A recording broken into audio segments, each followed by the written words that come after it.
Friends Ducky भाई ने बताया की बात कि मैंने उन 2 लड़कियों पे बुहतान लगाया, इसलिए मैं कसम उठाऊंगा, मैं अल्लाह की कसम उठाता भाईजान हूं ये कि बंदा जो है ना तुम्हारे पीठ पीछे ऐसी ऐसी बुराइयां no more vlogs for some time घंटा ता ता एक्स रिव्यू की वीडियोस में आप लोगों का फिर से एक बार वेलकम। तो मेरे पास आप लोगों के लिए काफ़ी न्यूज़ एंड अपडेट्स हैं, तो आप वीडियो को आखिर तक लाजमी देखिएगा। वीडियो में आगे बढ़ने से पहले आप लोगों से छोटी सी रिक्वेस्ट है, जिस तरह आप लोगों ने मुझे पिछले चैनल पर सपोर्ट किया उसी तरह इस चैनल पर भी सपोर्ट करें। फर्स्ट ऑफ ऑल हम बात करते हैं रजब भट्ट के बारे में। रजब भट्ट सोशल मीडिया से कुछ टाइम के लिए ब्रेक ले रही हैं। उनकी अपनी वीडियो आई है जिनमें उन्होंने कहा कि वो उनके व्लॉग्स कुछ दिनों के लिए नहीं आएंगे, कुछ देर के लिए एटलीस्ट जो यूट्यूब का चैनल है ना यहाँ से ब्रेक ले लेनी चाहिए। No more vlogs for some time, 1 महीना 15 दिन या 20 दिन कोई व्लॉग नहीं, कोई स्टोरी नहीं, कोई कुछ नहीं। सेगली हम बात करते हैं वैलेंटाइंस की फनी न्यूज़ के बारे में, जो वाकया हुआ है गुजरावाला में। यहाँ पर एक बंदा अपने वैलेंटाइंस डे पर अपनी बंदी से मिलने के लिए गया हुआ होता है। वो वहाँ जाता है और उसके साथ कुछ इस तरह से होता है।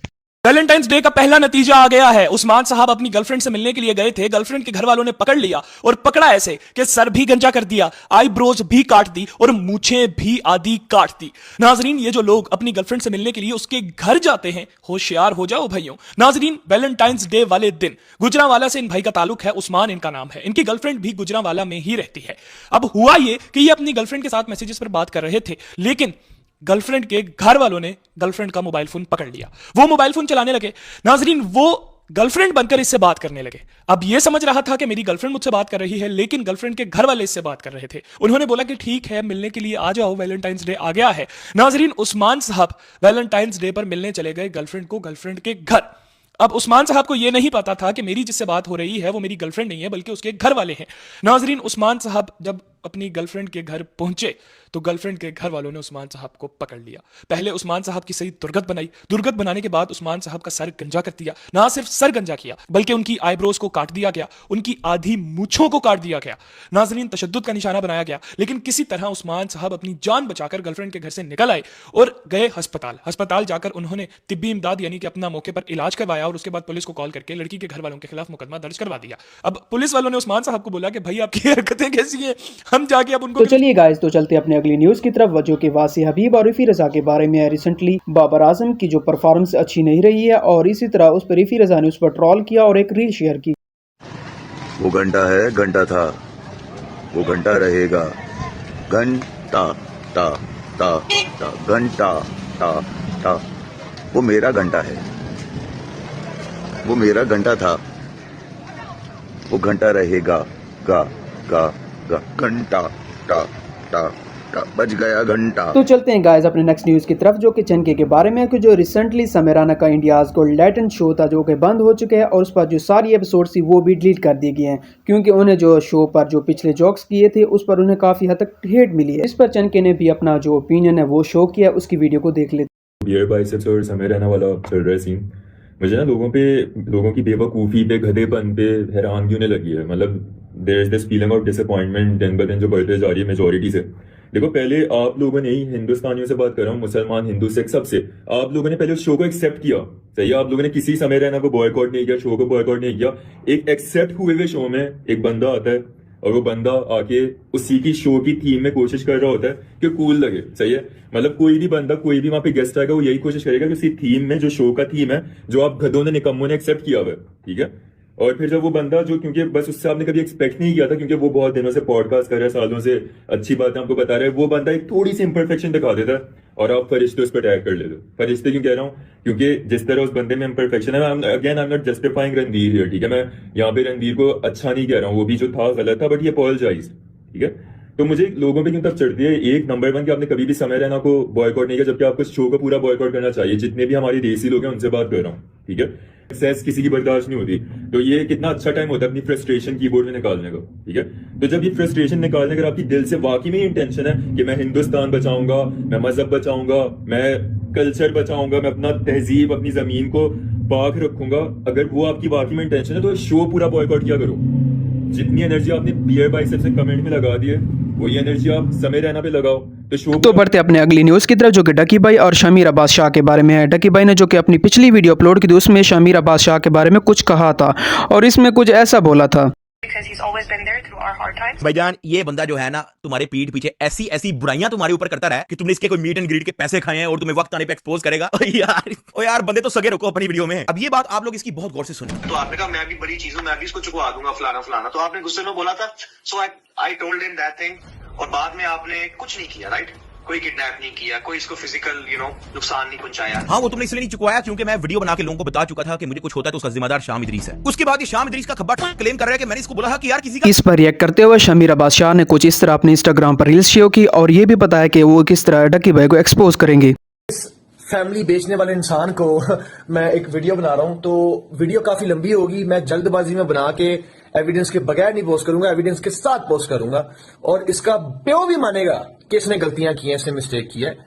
ठीक है, तो आपने इसके लिए स्टे ट्यून्ड रहना है। बाकी इसकी वीडियो थी इस बगैरत की जिसपे ये मूर्ति के टेस्टिकल पकड़ के अपनी वाइफ के सामने हंस रहा है, बॉल्स पकड़ रहा है और उसकी वाइफ इस चीज को एंजॉय कर रही है। इसने कंटेंट पोस्ट किया हुआ है यूट्यूब पे और वो आई थिंक इसे रिमूव कर दिया। अगर किसी के पास वीडियो है तो वो मुझे सेंड करे। किसी के पास जिस तरह का इस तरह का बगैरत वाहियात वाला कंटेंट है वो मुझे डक्की का सारा व्लॉग वाला सेंड करे, क्योंकि मुझे पता है कि शाम इदरीस इन सबकी वीडियोस आने से पहले पूरा पाकिस्तान इसकी व्लॉगिंग को गालियां दे रहा था क्योंकि ये वल्गैरिटी फैलाता है, जैसे कि मेरी वाइफ की एक रात की कमाई लाख दिन लानत। इतना तू डेस्परेट है पैसे के लिए, साले इतनी बेकार वीडियो 50,000 डिसलाइक आ गए, तू कमेंट डिसेबल कर रहा है। वेट फॉर माय वीडियो, मैं तेरा बाप हूं। दूसरा, आप लोग सिचुएशन को समझने की कोशिश करो यार। मैं ये कहना चाह रहा हूं, उसकी वीडियो 2 घंटे की है। 2 घंटे की वीडियो पे इसने एक पॉइंट को उसने लंबा बढ़ा चढ़ा के इसने खींचा हुआ है जिसमें इसने झूठ बोला है। उसका भी मेरे पास प्रूफ है और उसका प्रूफ बदला ब्रदर के पास भी है। तो बेसिकली 2 आवर्स लॉन्ग वीडियो पे रिप्लाई वीडियो जो है ना आते हुए वक्त लगता है, टाइम लगता है। मैं मशीन नहीं हूं, मैं रोबोट नहीं हूं। उस बंदे ने 20 से ऊपर दिन लगाए हैं अपनी वीडियो पे झूठ बोलने के लिए। हम 3-4 दिन, हमारे लिए 3 दिन ही काफी हैं इसको झूठा साबित करने के लिए। तो अगली न्यूज के बारे में बात करें तो जो कि है बदला ब्रदर के बारे में। उन्होंने अपने इंस्टाग्राम पर एक स्टोरी शेयर किया जिसमें उन्होंने कहा just wait for my side, biggest manipulator will be destroyed. इसके बाद बदला ब्रदर के चैनल पर एक वीडियो अपलोड होती है, my response to Ducky Bhai the real मुनाफिक ऑफ पाकिस्तान यूट्यूब, और जिसमें उन्होंने बहुत सारे पॉइंट्स को क्लियर किया होता है और बहुत सारी बातों का, डकी बाई की बातों का रिप्लाई भी किया होता है। और उस वीडियो में उसको बताते हैं कि उन्होंने 10 लाख वाली बात इसलिए नहीं की ताकि वो कुछ पॉइंट्स डकी बाई के लिए रख सकें और कुछ डकी बाइट्स उनको पॉइंट्स को हाईलाइट करें।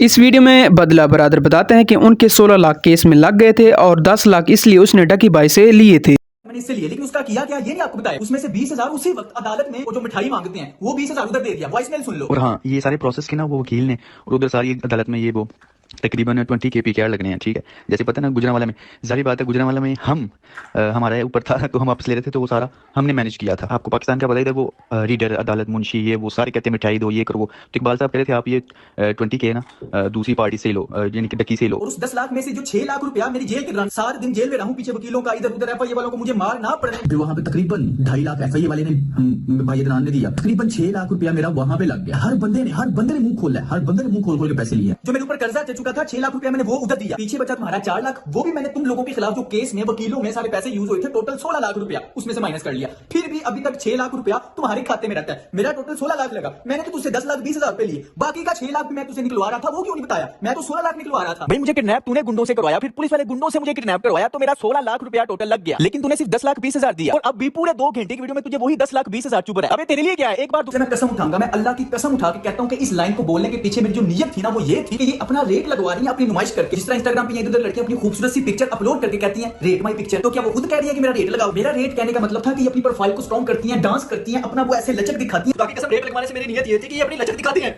लेकिन इस टाइम जब मैं ये वीडियो रिकॉर्ड कर रहा हूँ उस टाइम पे बदला ब्रदर के चैनल से वो वीडियो रिमूव हो चुकी है या फिर उन्होंने प्राइवेट कर। बताऊं ना तो आपको यकीन नहीं आएगा, क्योंकि यहाँ पे आ गया बुहतान की बात कि मैंने उन 2 लड़कियों पे बुहतान लगाया। इसलिए मैं कसम उठाऊंगा, मैं अल्लाह की कसम उठा के कहता हूं कि इस लाइन को बोलने के पीछे मेरी जो नियत थी ना वो ये थी कि ये अपना रेट लगवा रही है अपनी नुमाइश करके। जिस तरह इंस्टाग्राम पे इधर लड़कियां अपनी खूबसूरत सी पिक्चर अपलोड करके कहती हैं रेट माई पिक्चर, तो क्या वो खुद कह रही है कि मेरा रेट लगाओ? मेरा रेट कहने का मतलब था कि ये अपनी प्रोफाइल को स्ट्रॉन्ग करती हैं, डांस करती हैं, अपना वो ऐसे।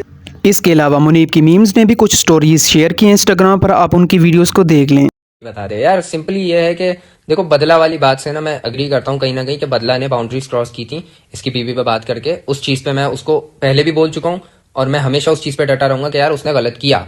लेकिन अब ये यहाँ पे जो ये कह रहा है ना कि यार मैं इस पे FIR इसलिए करवा रहा था कि इसने एक मेरी बीवी पे बोला है या मेरी मदर पे बोला है, तो फिर शाम इदरीस का भी जो केस था ना वो भी फिर सही जस्टिफाइड था अगर वो तुम पे केस कर रहा था या तुम्हें धमका रहा था, क्योंकि तुमने भी उसकी फैमिली को या उसके मतलब ट्विटर पे जो तुम कर रहे थे जिसके लिए तुमने कहा अपोलोजाइज, तुमने काफी उसको जो है उल्टी सीधी बातें बोली थी, तो फिर वो भी अपनी जगह ठीक था, उसके साथ भी फिर गलत हुआ है, ठीक है। तो बदला वाले मामले में अगर तुम समझते हो ना FIR करवाना जो है वाज अप्रोप्रिएट एक्शन, जो कि मेरे हिसाब से नहीं है। वीडियो ही बनाई है, आपको अगर पसंद नहीं आई थी आप स्ट्राइक मार के गिरा सकते थे वो वीडियो आराम से। तो अगर तो आपको इससे प्रॉब्लम थी ना कि यार वो आपकी बीवी पे बना रहा है और आप स्ट्राइक मार के नहीं उड़ा रहे थे उसकी वीडियो, बल्कि आप उसके ऊपर FIR करवा रहे थे, मेरे हिसाब से ये एल मूव था, क्योंकि ये एक वीडियो के पीछे आप किसी को, और एक ऐसी वीडियो देखो वो गलत कर रहा था, मैं उस चीज पे इसके साथ हूं कि ये इसका गुस्सा बिल्कुल जायज था, लेकिन इसका एक्शन गलत था। भले फिर वो नदीम ने किया या किसी ने भी किया है, देखो इस पे बात हुई है तो नदीम क्यों करेगा? पहली चीज इसको रोकनी चाहिए थी। किस तरीके से रोक सकता था? नदीम को या तो बोलता सही से, समझाता उसको, या फिर ये एक स्टोरी। वीडियो में आगे बढ़ने से पहले आप लोगों से छोटी सी रिक्वेस्ट है कि आप चैनल को सब्सक्राइब और लाइक कर दें। तो चलते अपनी अगली न्यूज़ की तरफ, जो कि शेख उमर सलीम के बारे में है। उन्होंने हाल ही में अपने एक लोगों को स्कैम अलर्ट किया है, जो कि किस तरह लोग फेक कॉल करके लोगों से स्कैम करते हैं और उनसे OTP वगैरह मांगते हैं और फ्रॉड करते हैं। आप खुद सुन लें उनकी बात को। दोस्तों स्कैम अलर्ट है। आज सुबह मेरी सिस्टर का अकाउंट हैक हुआ। व्हाट्सएप का कॉल आई थी कि आपका ऐसे व्हाट्सएप बंद होने वाला है, आप कोड बताएं, हम उसको सिक्योर करते हैं, समथिंग लाइक दैट, जो भी कहानी उन्होंने सुनाई। खैर उसने घबरा के कोड दे दिया, व्हाट्सएप हैक हुआ, फिर जीमेल हैक हुआ, स्नैपचैट हैक हुआ, फिर उसके अकाउंट से लोगों को मैसेजेस गए कि मुझे पैसों की जरूरत है, मुझे दे दें 50,000 जैस कैश करते मैं आपको रिटर्न कर दूंगी। तो दिस वे उसने सबको करना शुरू कर दिया, तो हम परेशान हो गए। खैर मैंने बड़ी मुश्किल से अकाउंट रिकवर करवाया, अभी तो खैर सिक्योर है। But the thing is that कि आप कभी भी किसी को OTP या कोई ऐसे ना बताएं। कोई भी आपको कॉल करके नहीं कहता कि आपका अकाउंट बंद होने वाला है, बेशक वो बैंक से कॉल हो, व्हाट्सएप से हो, फेसबुक से हो, कहीं से भी कोई आपको कॉल नहीं करता। तो ये रिक्वेस्ट है औरतों से स्पेशली, क्योंकि जो औरतें बड़ी गलीबल होती हैं, ये बड़ी जल्दी बातों में आ जाती हैं। तो आप अगर टेक्नोलॉजी नहीं सीख सकती तो काइंडली अच्छी अच्छी गालियां सीख लें। कोई ऐसा बंदा कॉल करे तो गंदी से गंदी गाली निकालें, अल्लाह माफ कर देगा आपको। लेकिन वो जो है ना, चोरों को पता लगना चाहिए कि हमारी जो औरतें। देन अब बात करते हैं विला मुंडे के बारे में, जो कि उन्होंने अपना एक्सपीरियंस डकी भाई के साथ शो किया है और उन्होंने अपने वीडियो में बताया कि वो किस तरह वो डकी भाई के पास गए हैं। तो उनकी वीडियो को भी देख लेते हैं। जो पॉइंट्स डक्की भाई ने बताए, मैंने उनके चंद से पैसे ले लेते और जब आप उनकी वेबसाइट पे जाते हो और आपको उनकी वेबसाइट पे कुछ ना मिलता है यार, तो वो अपनी वेबसाइट के ऊपर बेच रहे हैं वो चीजें जो है ना यूट्यूब के ऊपर। तो उनमें ना काफी सारे पॉइंट्स डक्की भाई ने ऐसे बताए थे, यकीनन उन चीजों से मैंने जनाब नदीम भाई के साथ कांटेक्ट किया जब मैं लाहौर गया हुआ था। मैंने कहा नदीम भाई हम जो है ना आपसे मुलाकात करना चाहते हैं, आप किस जगह पर अवेलेबल हैं? तो नदीम भाई का उन दिनों में मुझे याद है एक मसला चल रहा था, आपको याद होगा, उसने अपनी गाड़ी के ऊपर एक नंबर प्लेट लगाई थी जिसके ऊपर इमरान खान का नाम लिखा हुआ था या कुछ और था, मुझे अभी कंफर्म नहीं है। इस तरह का कोई मसला चल रहा था, आपको याद होगा, जो रेगुलर व्यूवर है उनका वो अपनी परेशानी में थे, लेकिन फिर भी मैंने उनसे कहा कि मैं मुलाकात करना चाहता हूँ। तो उन्होंने मुझे बोला कि शहजाद भाई हम हाजिर हैं, आप आ जाएं मेरे घर, मुलाकात करते हैं जनाब। मैं था, मेरे साथ मेरी फैमिली थी, मतलब मेरी मिसेज उमैर और चौथा बंदा भी गालमंद था। हम 3 बंदे थे ना? हाँ 3 बंदे थे 4 थे अली भी, हाँ 4 बंदे थे हम बॉस गए नदीम भाई के साथ, एक दिन मुलाकात की, गपशप की उनके साथ, मतलब फैमिली की तरह ट्रीट किया, ठीक है। मतलब आप देखें कि मैं इतना मुतमईन था उनके साथ गपशप करने में कि मैं अपनी मिसेज को भी साथ ले गया। मतलब मुझे खानदानी और अच्छे लड़के लगे। हमने वहाँ पर काफी टाइम गुजारा, तकरीबन 4-5 घंटे गुजारे उनके घर में। और उसके बाद जनाब शाम हो गई, रात हो गई, हम जो है ना वापस अपने रूम की तरफ चल दिए। तो अगला दिन जो है ना फिर हमारे नदीम भाई से मुलाकात हुई और फिर मैंने कहा यार डक्की भाई से भी राब्ता करते हैं और डक्की भाई से मुलाकात करते हैं, क्योंकि डक्की भाई को मैं जो है ना 2015-16 से देख रहा हूँ। जैसे कि आप यूट्यूबर्स हैं, जो मेरे व्यूवर्स हैं, मुझे भी 14-15 से देख रहे हैं। तो हर क्रिएटर का, हर बंदा जो है ना किसी ना किसी और यूट्यूबर्स को देख रहा होता है। तो मैं डक्की भाई को बचपन से मतलब देख रहा हूँ। तो उनको माशाल्लाह वो हमारे पाकिस्तान के वो भी स्टार है, रजब भट्ट वो भी स्टार है। मेरी ख्वाहिश थी, दिल में था कि यार डक्की भाई को मुलाकात करनी, पर्सनली उनके साथ मिल के उनको जज करना था कि वो कैसे इंसान है, ना कि मेरा उनके साथ और कोई लालच नहीं थी, ठीक है। मेरे उनके साथ लालच वीडियो बनाने की नहीं थी, बस मेरी एक जस्ट ना गपशप करने का शौक था, ठीक है। तो खैर मुलाकात हुई तो हमने वीडियो भी बनाई, उन्होंने अलाउ किया। और उसके बाद जनाब नदीम नानी वाला, मैं और मेरी फैमिली, हम सब जो है ना मेरे फॉर्चूनर में रवाना हुए लाहौर बहरिया टाउन में। वहां पर गए, डक्की भाई जो है ना अपने फॉर्चूनर में बैठे हुए थे ना, होटल था, मुझे उस होटल का नाम याद है? आपको होटल का क्या नाम था? वहां पर अकेला जो है ना डक्की भाई अकेला फॉर्चूनर के अंदर बैठा हुआ था। मैंने अपने व्लॉग में भी दिखाया था कि मैं जो ही उनके पास गया, उन्होंने मुझे देखा और कहते हैं ओ शहजाद भाई मैं आपको जानता हूँ, मैं आपको जो है ना पहचानता हूँ। तो उन्होंने मतलब मेरे साथ एटीट्यूड वाली या मतलब कोई ऐसे ना जानने वाली बात नहीं की, जैसे कि कुछ लोग करते हैं, उनकी आदत होती है मतलब अपना एटीट्यूड बिला वजह ही कायम और दायम रखने की ना। खैर हमने डक्की भाई के साथ बैठे, गपशप की और हमने जो है ना जब ऑफ कैमरा हुआ ना वो हमने उनके साथ खाना खाया। खाना खाने के बाद हमारी गपशप होती रही। उन्होंने मुझे भी बताया डक्की भाई ने कि शहजाद भाई हम जो है ना अपना एक कोर्स लॉन्च करने जा रहे हैं। नदीम भाई ने भी डिस्कस किया और वहां पर हमारी तरह तरह की गुफ्तगू गपशप होती रही। लेकिन उन गपशप में जो मैंने जज की, जो मैंने एनालाइज किया कि यार डक्की भाई कैसे इंसान है, जो मेरा एक्सपीरियंस है मैं वो बताने जा रहा हूँ आपको कि डक्की भाई ना 1 मैन आर्मी है। वो किस तरह मतलब उनको ना ये 4-5 बंदे पीछे हो, मतलब जिस तरह के टीम वर्क होता है वो उनको करना अच्छा नहीं लगता। मैंने उनको बोला डक्की भाई आप इतने बड़े यूट्यूबर हैं, माशाल्लाह आपका इतना काम है, इतना नाम है और आपके सर पे बर्डन भी बहुत ज्यादा है। मैं जब पहुंचा ना तो वो वीडियो एडिट कर रहे थे, हमारे साथ भी गपशप कर रहे थे और वीडियो एडिट भी कर रहे थे। मैंने कहा ये सारा काम आप खुद करते हैं, आपको एडिटर रख लें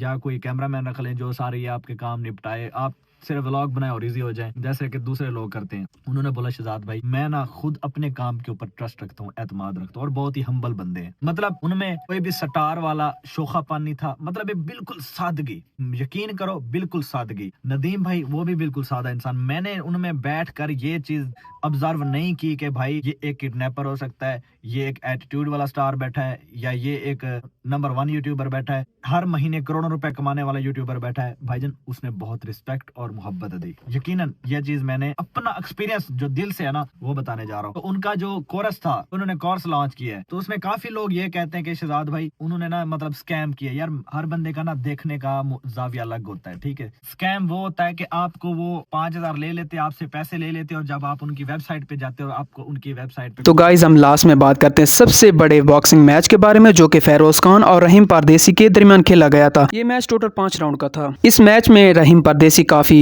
तगड़े दिखाई दे रहे थे, लेकिन 5 राउंड के बाद फेरोज खान की हालत पतली टाइट थी। आप वीडियो भी देख सकते हैं, छोटा सा क्लिप दिखा देता हूँ आप लोगों को मैं। आज मुझे बड़ा सख्त बुखार था, पिछले 6 घंटे से मैं ऊपर लेटा हुआ था, जस्ट दवाइयां खाई जा रहा हूँ, just hoping I can recover. अल्हम्दुलिल्लाह एंड पे जाके रिकवरी आई और आपके सामने है। बाकी बस थोड़ा फर्श का थोड़ा मुझे मसला आ रहा था, बहुत स्लिपी था तो मुझे अपना गेम प्लान चेंज करना पड़ा। लेकिन honestly Firoz Khan he is much better than I expected. लेकिन आई डोंट नो कि शायद पानी नहीं गर्म आ रहा था लेकिन on a serious note much respect to him. Honestly it takes so much guts to come in the ring. Him as an actor I think उसको क्रेडिट बहुत ज्यादा देना चाहिए, बिकॉज ये इजी गेम नहीं है। आपके सामने हमने आपके आंखों के सामने ये गेम की है। There is no fake. बहुत ये हवाई फैला रही थी कि ये फेक होगा, ये ऐसे होगा, लेकिन अब सारा रिजल्ट जो है आपके सामने है, ठीक है। कैचअप तो लगा नहीं हुआ था। अगर आपको मेरी वीडियो अच्छी लगी हो तो मेरे चैनल को सब्सक्राइब करते हैं। तो मिलेंगे अपनी अगली न्यू वीडियो के साथ।